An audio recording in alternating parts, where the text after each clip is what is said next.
வணக்கம். 14/12/2020 சார்வாரி வருடம் கார்த்திகை மாதம் 29ஆம் தேதி திங்கட்கிழமை. இன்றைய நட்சத்திரம் கேட்டை நட்சத்திரம். இன்றைய திதி அமாவாசை திதி. இன்றைய சந்திராஷ்டமம் மேசராசி. மேசராசி அன்பர்கள் புது முயற்சி, புது காரியங்கள், தூரத்து பிரயாணங்களை தவிர்ப்பது நன்மையை பயக்கும். இன்றைய ராசி பலன். மேசராசி அன்பர்களுக்கு மேன்மை அடையக்கூடிய நல்ல நாள். ரிஷபராசி அன்பர்களுக்கு பேர் புகழ் செல்வாக்கு உயரும். மிதுனராசி அன்பர்களுக்கு அனுகூலமான நல்ல நாள். கடகராசி அன்பர்களுக்கு உயர்வான சிறப்பான நல்ல நாள்.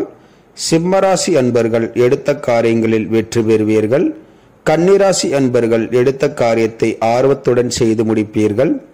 துலாம் ராசி அன்பர்களுக்கு தடங்கல்கள் தாமதம் உண்டாகும். விருச்சிகராசி அன்பர்கள் கவனமாக பொறுமையுடன் செயல்படுவது நன்மையை பயக்கும். தனுசு ராசி அன்பர்கள் எடுத்த காரியத்தை விவேகத்துடன் செய்து முடிப்பீர்கள். மகர ராசி அன்பர்களுக்கு பக்தி அதிகரிக்கும். கும்பராசி அன்பர்களுக்கு அச்சம், மனக்கவலைகள் உண்டாகும். மீனராசி அன்பர்களுக்கு மகிழ்ச்சிகரமான நல்ல நாள். இந்த ராசி பலன் வீடியோ தினமும் உங்கள் மொபைலில் பெற மற்றும் ஜோதிட ஆலோசனைகளுக்கு இதில் உள்ள எண்ணிற்கு வாட்ஸ்அப் செய்யவும். இந்த நாள் இனி நாளாக அமைய கோயம்புத்தூர் வைத்தீஸ்வரன் ஜோதிட நிலையத்தின் வாழ்த்துக்கள். வாழ்க வளமுடன்.